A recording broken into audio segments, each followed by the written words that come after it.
औज़ुबिल्लाहिमिनश्शैतानिर्रजीम बिस्मिल्लाहिर्रहमानिर्रहीम। एक दफ़ा फिर मैं इसे कॉन्साइज फॉर्म में दे रहा हूँ और फिर ये कि कुरानिक रेशियो पर इतराज़ होता है कि वो ठीक नहीं है, तो हमने मैथमेटिकल सलूशन दिया है। अब ये अलग बात है कि ये औल के मुताबिक आया है, लेकिन हमने मैथमेटिक्स इस्तेमाल किया, औल का कोई प्रोसेस इस्तेमाल नहीं किया, मॉडर्न मैथमेटिक्स अलजेब्रा इस्तेमाल किया। How to divide a number eta in four parts in a 4 term ratio, यानी into 4 parts in a 4 term ratio. तो याद देखिए ये इनटू है और इसको मैंने अब सही कर दिया इनटू 4 पर, ठीक, क्वेश्चन बन गया। अब ये देखिए R4 है, 4 टर्म्स हैं, alpha beta gamma delta. Alpha R4 is equal to alpha is to beta is to gamma is to delta, where eta जो है belongs to real number and eta is greater than 0, और and alpha beta gamma delta belongs to rational number and alpha beta gamma delta greater than 0। हम इसको भी real number पर ले जा सकते हैं, लेकिन मैंने फ़िलहाल इसको रेशनल नंबर पर रखा है। तो मैथमेटिकल सोल्यूशन क्या है, देखिए सबसे पहले हमने सपोज किया alpha plus beta plus gamma plus delta, ये डेल्टा है, is equal to epsilon, equation number 1। ये मैंने बता दिया alpha beta gamma delta greater than 0, तो इनका सम जो होगा वो यानी एप्सिलॉन ये भी ग्रेटर देन 0, क्योंकि sum of positive integers is always positive and positive is greater than 0। Multiplying each one by eta, अब इसको हमने इक्वेशन 1 को हमने ईटा से मल्टीप्लाई किया, तो ये बन के इक्वेशन देख लीजिए, alpha plus beta plus gamma plus delta, और राइट साइड से लेफ्ट साइड से मल्टीप्लाई करें, राइट साइड से एक ही जवाब आएगा, ईटा एप्सिलॉन। अब यहाँ से हमने ईटा की वैल्यू निकाली, ईटा by epsilon, alpha plus beta plus gamma plus delta. Of course जो ईटा या एप्सिलॉन है ये ग्रेटर देन 0 है। अब epsilon by eta by epsilon into alpha, eta by epsilon into beta, eta by epsilon into gamma and eta by epsilon into delta, ये question number 2 हो गए। ऐसे में एक बात बता दूं, बाद लोग गैमा बोलते हैं, लेकिन ये मेरे ख्याल है ग्रीक का लफ्ज़ जो है गामा है, और इसी तरह बाद लोग अल्फ़ा बोलते हैं, लेकिन वो अल्फ़ा है, तो हम लोग बोलने में थोड़ा सा फ़र्क कर सकते हैं प्रोनाउंसिएशन में। तो eta is equal to eta by epsilon into alpha, eta by epsilon into beta, eta by epsilon into gamma, eta by epsilon into delta, equation number 2।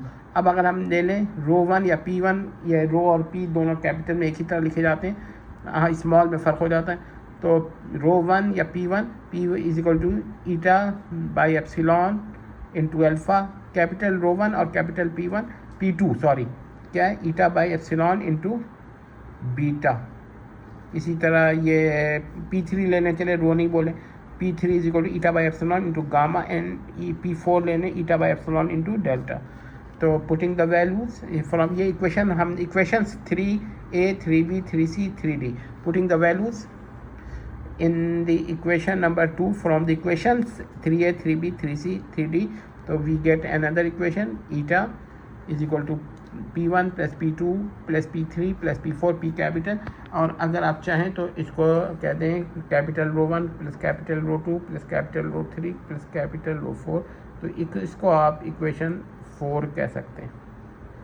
अब अगर हम पुरानिक डिस्ट्रीब्यूशन लें तो उसमें जो रेशियोज़ हैं वो क्या हैं, अल्फ़ा इज इक्वल टू 1/8 ख़ातून का, बीवी का, ज़ौजा का, बीटा इज इक्वल टू 1/6 ये वालिदा का, गामा इज इक्वल टू 1/6 वालिद का, और डेल्टा 2/3, क्योंकि 2 या 3 बहनें हों तो फिर हम 2/3 लेंगे, ठीक है।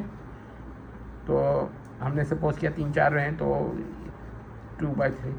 If it must be noted that if row R1 ये R है, R4 यानी ये 4 टर्म का रेशियो है, अल्फ़ा इस 1 इस टू अल्फ़ा 2 इस टू अल्फ़ा 3 इस टू अल्फ़ा 4, और हम ये सपोज करते हैं कि न्यू जो है is a positive scalar, then R4 prime alpha 1 new is to alpha 2 new is to alpha 3 new is to alpha 4 new is an equivalent of ratio. ये दो रेशियो R1 और R4 जो हैं, R प्राइम 4 और R4, ये दोनों जो हैं ये रेशियोज़ जो हैं ये इक्वलेंट हैं। तो इसको हम ये लिखेंगे R4 is equal to R4 prime. तो ये देख लीजिए कि ये असल में ये मसला इस वजह से हुआ है कि इक्वलेंट रेशियोज़ को समझ नहीं पाए। वो कहते हैं इक्वलेंट रेशियोज़ हैं तो रेशियोज़ चेंज हो गए। नहीं, रेशियोज़ चेंज नहीं होते। क्या कहते हैं, क्योंकि जो भी जवाब आएगा वो इसी रेशियो का ही होगा। अब अगर आपको जनरलाइज़ करना हो तो ये तो बिल्कुल जनरलाइज हो जाता है, यानी RN क्या हो जाएगा, R1 is to R2 is to R3 is to R4 up to RN, and R prime N ये क्या हो जाएगा, R1 new is to R2 new is to R3 new is to R4 new and so on up to alpha 1 new is to alpha 2 new is to alpha 3 new is to alpha 4 new is to and so on is to alpha n new। तो ये देखिए Rn is equivalent to Rn prime. तो where R plus eta जो I है, ईटा है जो है sorry new जो है इज़ अ पॉजिटिव। ये मैंने इसमें थोड़ी सी गलती कर दी, ये I लिख दिया, तो ये यहाँ पर I लिखने की ज़रूरत नहीं है, अगर कोई लिखेगा तो कंफ्यूजन होगी। Is a positive non zero scalar, और अगर जनरलाइज करते हैं तो ये इसका पार्ट बनेगा, यानी PI is equal to N upon summation I from 1 to N and alpha I, और यहाँ पर मल्टीप्लाई करेगा ये चीज़ अल्फ़ा I से। तो ये चीज़ आपको दिया, और ये मैंने 1 I को रखा है 1 to N एंड N ये जो बिलोंग्स टू नेचुरल नंबर। तो ये भी याद रखिएगा, ईटा और N ये दो अलग अलग लेटर्स हैं। ईटा के अंदर ये फुट लंबा होता है जबकि N में ये फुट नहीं होता। तो ये देखें क्योंकि ईटा जो है ग्रीक का लेटर है और N जो है लैटिन का लेटर है। तो ये तो देख लें, ये मैंने और सोल्यूशन इसका साफ़ कर दिया है। इसके बाद भी अगर कोई कहता है ना तो वो गलती कर रहा है। देखिए हम इसका सोल्यूशन निकालेंगे, जो भी सोल्यूशन निकालेंगे वो किस रेशियो का है इसका, और यहाँ पर कोई कंडीशन नहीं है कि इनका summation alpha plus beta plus gamma plus delta 1 हो। इसका कोई सोल्यूशन नहीं, कोई ज़रूरत नहीं है इसकी, ठीक है ना। ये 1 हो ना हो, यानी कि epsilon is not necessary equal to 1। ये 1 भी हो सकता है, 1 से बड़ा भी हो सकता है, 1 से छोटा भी हो सकता है। मैथमेटिक्स तो यही कहती है। तो ये हम जो भी रिजल्ट निकालेंगे ना वो इसी का होगा। पूरी दुनिया की मैथमेटिक्स ये मानेगी कि ये जो भी रिजल्ट होगा वो alpha is to beta is to gamma is to delta का होगा। ये हमारे जो मोतरकीन हजरात हैं ना वो सिर्फ इतना कहते हैं कि जब हम जब मल्टीप्लिकेशन में जब हम सोल्यूशन कर रहे होते हैं तो जो कुरानिक रेशियोज़ हैं उसके अंदर कुछ चीज़ मल्टीप्लाई कर रही होती है, कुछ चीज़ डिवाइड कर रही होती है, तो उसको कहते हैं कि भाई रेशियोज़ चेंज हो गए। भाई ये तो मैथमेटिक्स का प्रोसेस है, और उसके बाद जो रिज़ल्ट आता है वो इन्हीं का आता है। तो 10 दफ़ा मल्टीप्लाई हो या डिवाइड, उससे कोई फ़र्क नहीं पड़ता। उसकी वजह क्या है कि ये हम इक्विवेलेंट रेशियोज़ इस्तेमाल करते हैं।